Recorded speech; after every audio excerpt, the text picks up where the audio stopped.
York, New York. And as the song says, if you can make it here, you can make it anywhere. I'm here to meet a Cardiff actor who's certainly making it here, on screen and making it his home as well. The Americans.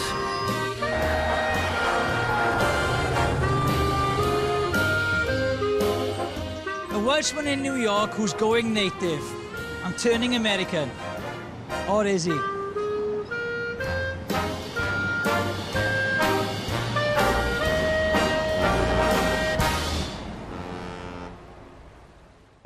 Born in 1974 in Whitchurch, Cardiff, Matthew Rhys Evans was the son of Headmaster Glyn and teacher Helen.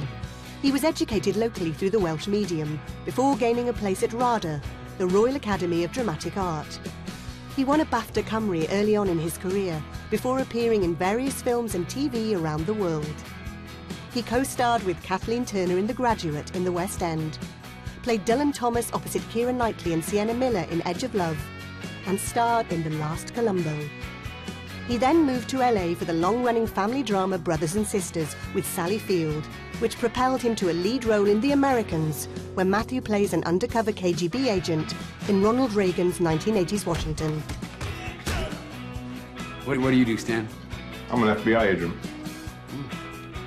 Have to make sure I don't do any spying around here. No, you better not. Shot in New York, he co-stars with fellow KGB agent wife and off-screen partner Kerry Russell, with whom he recently had a son, Sam. So where are we headed now, Drive? Brooklyn Heights. So Brooklyn Heights is a very affluent area, is it? Nice? Yeah, it's nice, and most people from Manhattan, working in Manhattan, they living in Brooklyn Heights. Looking forward to seeing Matthew. It's very different from Whitchurch, where he grew up. Very different. And here we are, I think.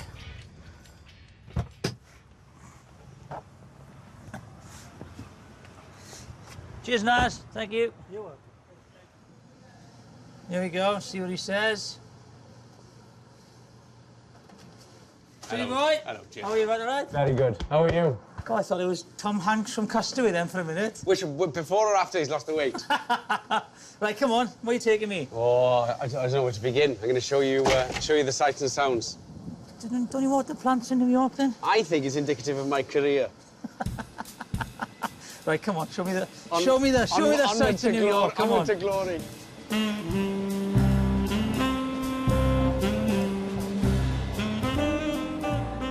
Of course, you have a young son, What? Sam Rhys. Congratulations. Thank you very much. Well, he's actually Sam Evans, because I wanted to call him Sam Warburton, but she wouldn't agree to it. But my full name is Matthew Rhys Evans, so he's going to be Sam Evans. Oh, was he? Yeah. Well, there we are. How's that going down? It's like a course in survival. I think there's a very strong reason, A, while sleep deprivation is used as torture, or training in the special forces, because anyone who can master it should receive a medal. It's brilliant. But you So are... it all felt very right and very natural. And, of course, the series. Yeah. How's that all going? Well, I mean, it's the sort of dream in a way, you know.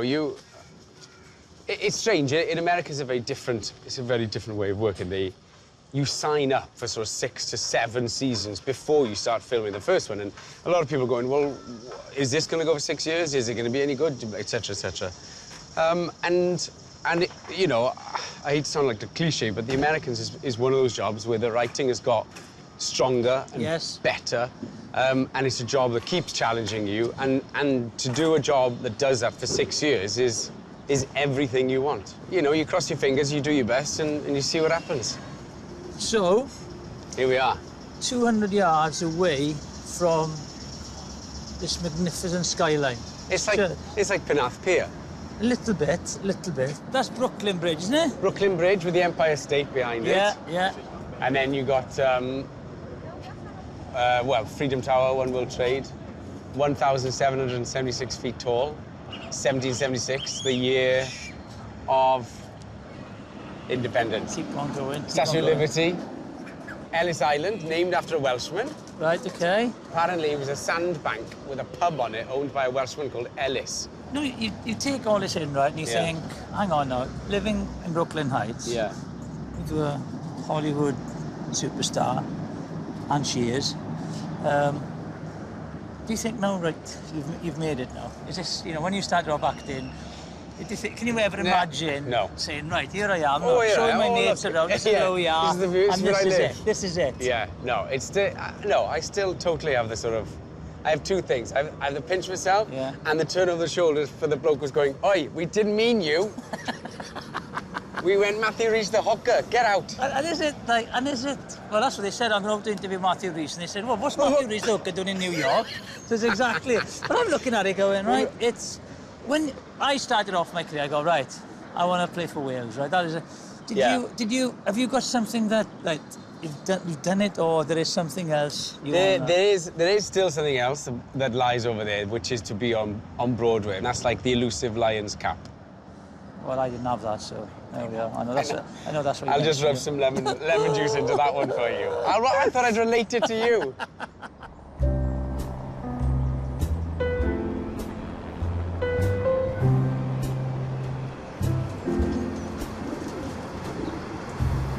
One thing missing there, Twin Towers, having moved here, how do they feel about it?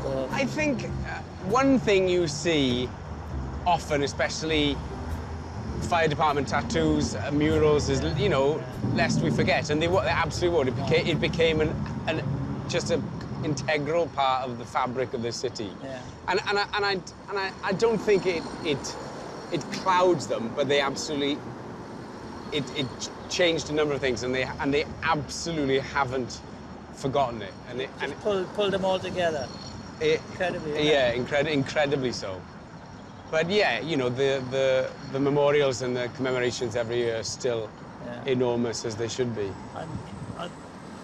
Are those the footings for your new house after the second or third, fourth series? Yes, yeah. I've brought a few boys over from Cardiff. Yes. Oh, there's Di there on the on the Caterpillar. Working hard, so you can pop over and keep an eye on him. Yeah. Perfect. Yeah, no, I'm looking forward to how that turns out. I'm looking forward to the invite when it's all done.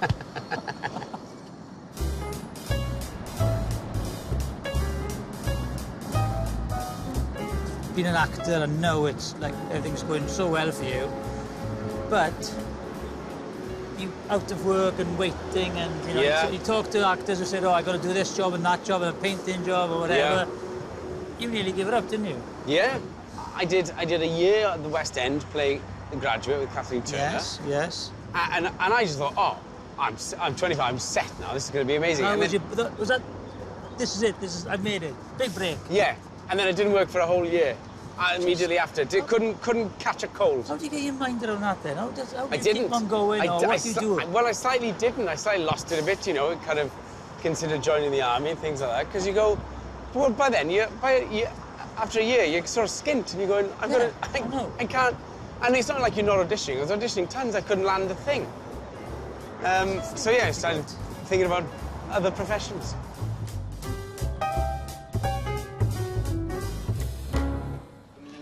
No, thank you very much. Oh, good call. So, what do you like about, you know, the New York lifestyle then? I'm not sure if it's what I like, or that I spend most of my time thinking I'm in a film. Because I still have that thing when I walk around and, like you, someone brings it, they go, you know, you want some coffee? You go, oh, I feel like I'm in a Robert De Niro film. So I think it's that continuous feeling that I'm just in one big, giant film. I've even got a soundtrack going right now. But you're like Al Pacino.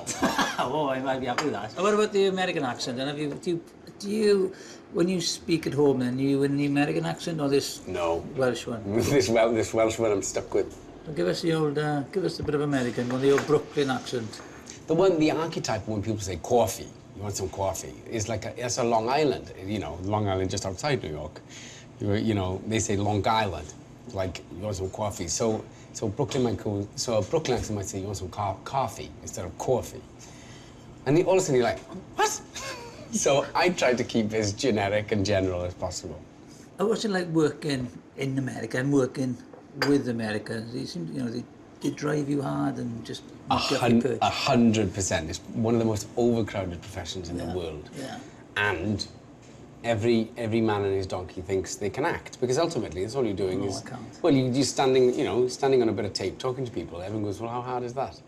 So yeah, there's a million people there ready to go. I will do it quicker and cheaper. Well, you've been mega successful now in the States. Mega. Mega. I'll say that again.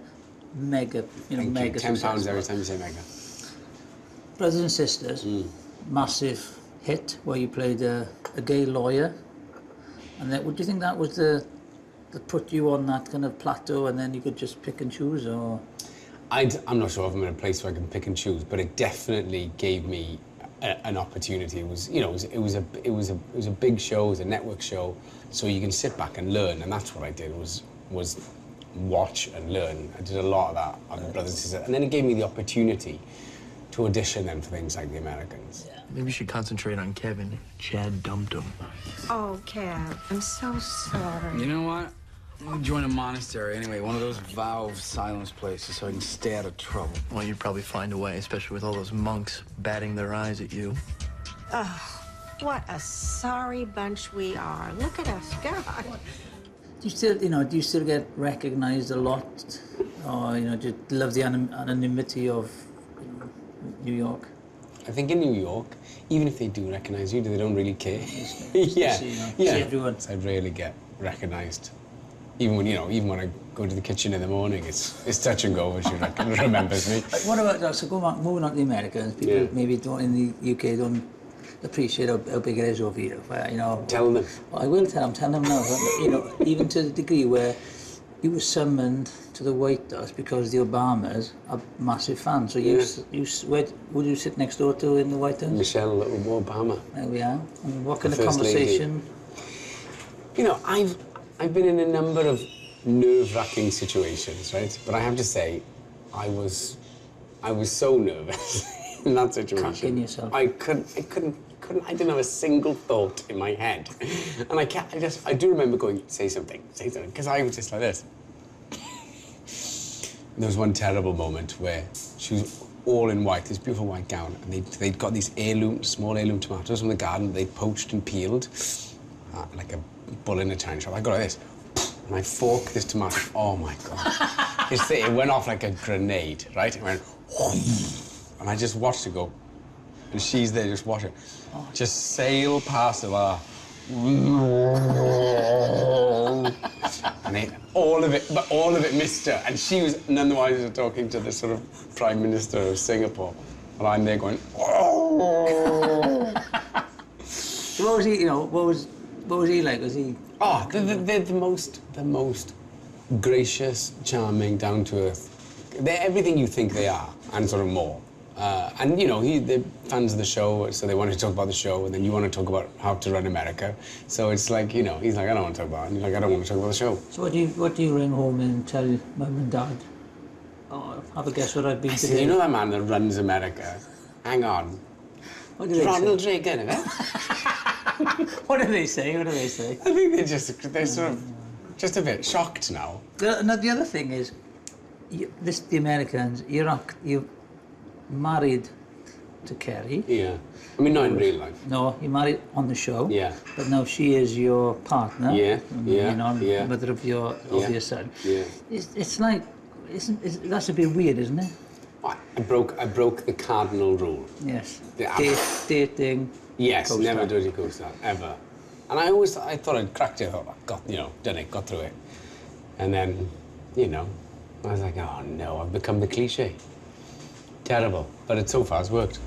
Another thing I'm not sure of as an actor, when you see someone you kind of love, right? Yeah. Having to do kind of love scenes. It's the worst. It's the worst part of the job. And as it is, if you're two actors together, it's the worst thing for them as well.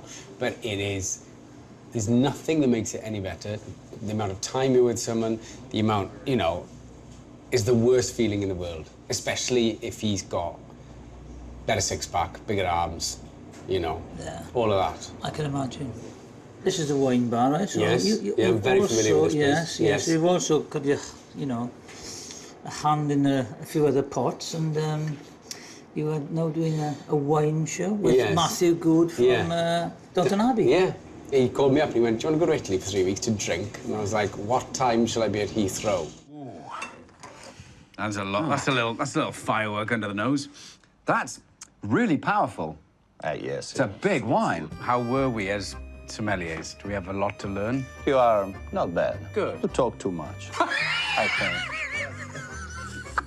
No? I'm wrong? No. You're very, very right. So you've done one series, and now you've done Italy, and now the next one is, obviously... France. Then there's Spain. Argentina. Well, that's what we were saying. This could run and run. Yeah. As long as our livers hold out, we've got a show.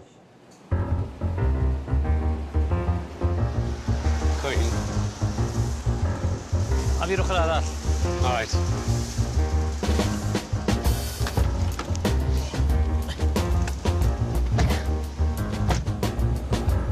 So, Mas, where are we now in this great city? Well, we're leaving the great city of Brooklyn. We'll probably either get on the Brooklyn or the Manhattan Bridge. Yes. And make our way into Manhattan to probably my favourite bar in New York, for many reasons, called the White Horse Tavern. Dylan Thomas. Dylan Thomas is also his favourite pub. We're just getting onto Brooklyn Bridge now, which when it was opened, I think it was the longest suspension bridge in the world. Yeah, gosh, it's iconic. It's an amazing skyline, isn't it? Yeah, it's incredible. The one downside of New York for me is that sometimes you just feel like you can't quite breathe. Yeah. It's only when you get to the countryside you go, oh, you realise. So where do you get out? We usually go upstate to about 2 hours north. There's a mountain range called the 2.5, Woodstock, Catskills, all around there, just countryside. It's like being at home. It's absolutely boiling. How do you cope with the heat? I don't. My Welsh blood congeals to a slow pulse, and I'm good for nothing. I am no good in the summer in this city. I cannot wait till autumn comes. The White Horse Tavern. Where it all happened. Here we are. Hello. Good. How are you? You should try a Brooklyn Lager. I'll try. Get an IPA and a Brooklyn Lager, please. Sure. Thank you. There you go.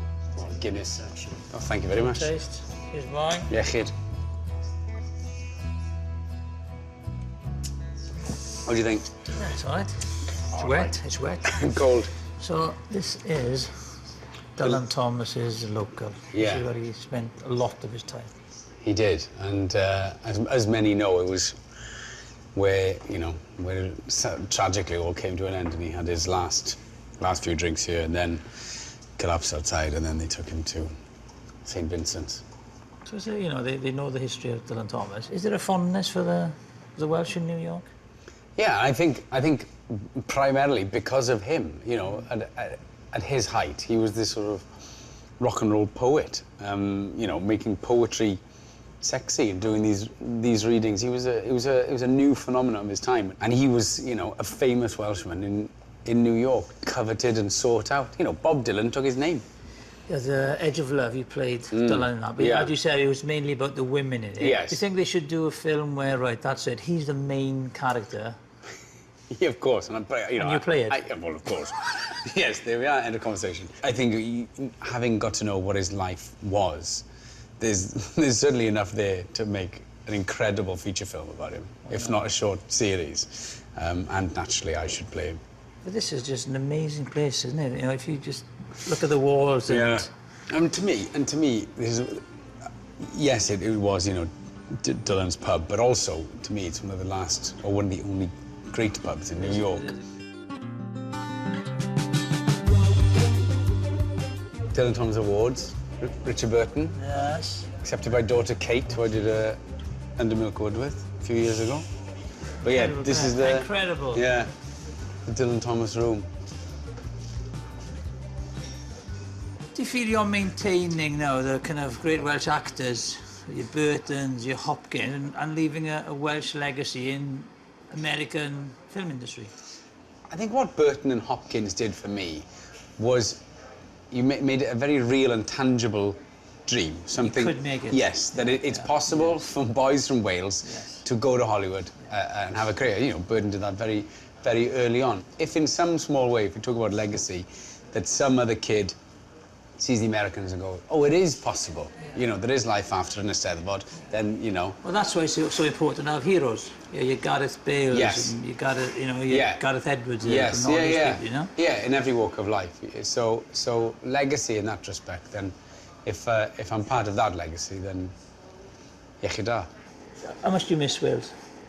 Enormously, daily, and it's funny. I think as a young man, but in your 20s, 30s, you kind of, you know, you're running around the world, there for the taking. And it's as I sort of, in these last few years, I get a little bit older, I start missing it more and more. And it's a simple things day to day. I miss Welsh banter. I so much Welsh sledging. There's nothing like it. Sarcasm. Yeah. Does Kerry enjoy? Loves Wales? Yeah, loves going to Wales. But you know, but our life, you know, our life is definitely here. So I come here for my pockets of Wales, pints and pockets. Incredible. And if you watch the rugby matches, local pubs? Depends on the game. I've realised I can't watch England-Wales in the pub anymore. Or in fact, I've been encouraged not to. Or when I was told to get out. Get out, Rhys. Yes, I was, for expletives, I don't care if you're a Russian agent or not, get out. Yeah.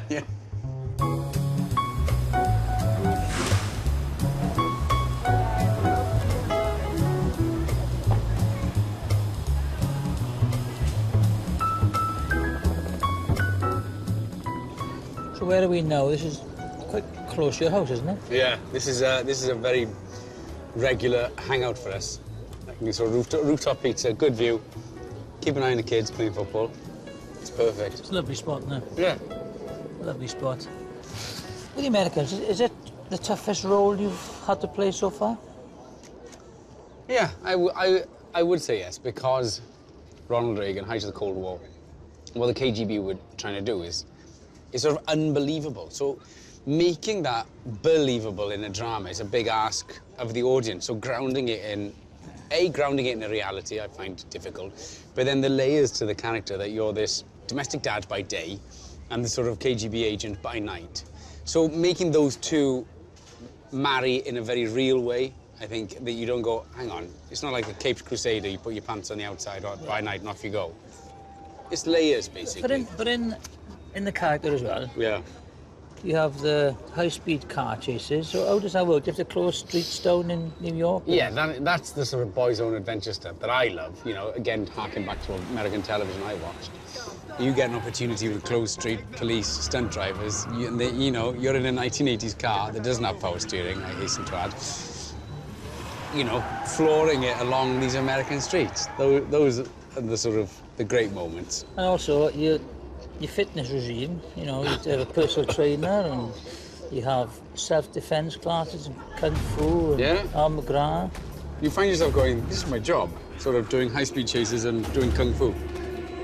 So to what degree could you defend yourself if you were kind of attacked in the street? If you gave me 20 minutes, I could bore anyone to death with my career.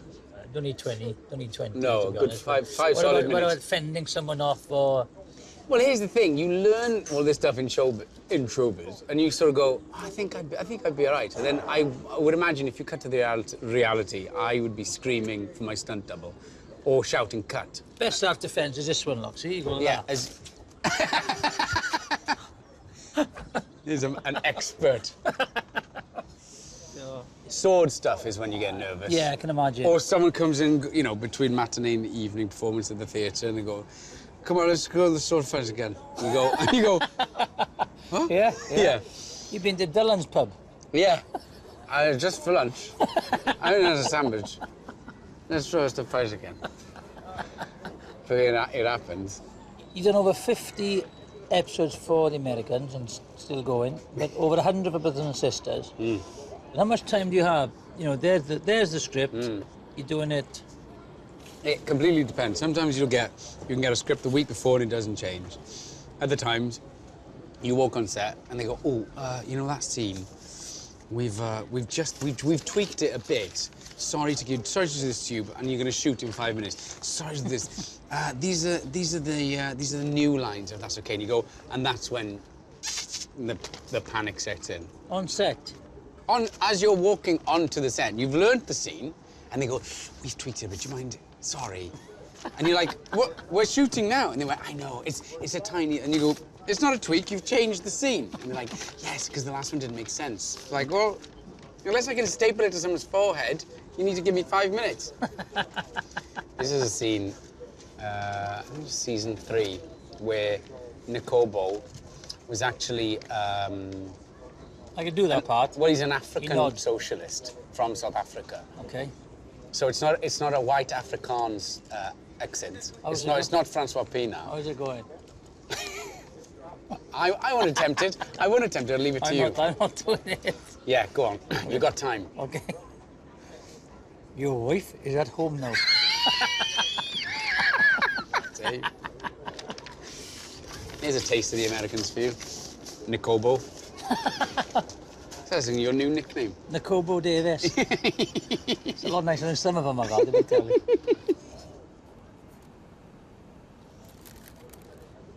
...2018. Yeah. It's the end of the Americans. End of my career. No, you know, you're working on other things at the moment. What's the future then for Matthew, career-wise and living, family? Living in life. Well, you know, I have a son, but that's what trips me out, is when I say my son is a New Yorker. He's going to say, Mom and Dad. I'm a dad. Yeah, you know. So, you know, our lives are here in New York for the foreseeable future. One thing you realise in this mad game is that you have no control over your career, really. You know, and that it can be a drop of that next day. I've had jobs where they go, can you be in France tomorrow? And you go, OK. And that'd be tough then with a little one, wouldn't it? Yeah, but unfortunately, that's one of the tougher elements of it. Yeah. It's time away from the family. Things are going really well, Ma. I'm really happy for you. Thank you, Living Mr. the Davis. life. I know. Doing the great stuff on telly.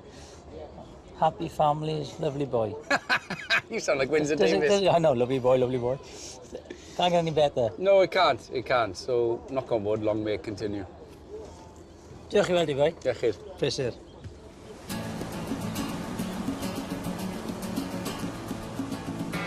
For me, Matthew Rhys is a fantastic talent and following in the footsteps of Welsh legends who have made it over here, like Burton and Hopkins. I'm sure whatever life takes him next, he will succeed. After all, he's made it here, he'll make it anywhere. Well, I shuffled through the city on the 4th of July, had a firecracker waiting to blow, breaking like a rocker who was making his way to the cities of Mexico. Lived in an apartment out on Avenue A at a tall on a corner of town. Next Friday, Jonathan meets possibly the best Welsh boxer of all time, Joe Calzaghe. Same time on BBC One Wales, 8:30. Next tonight, have I got news for you?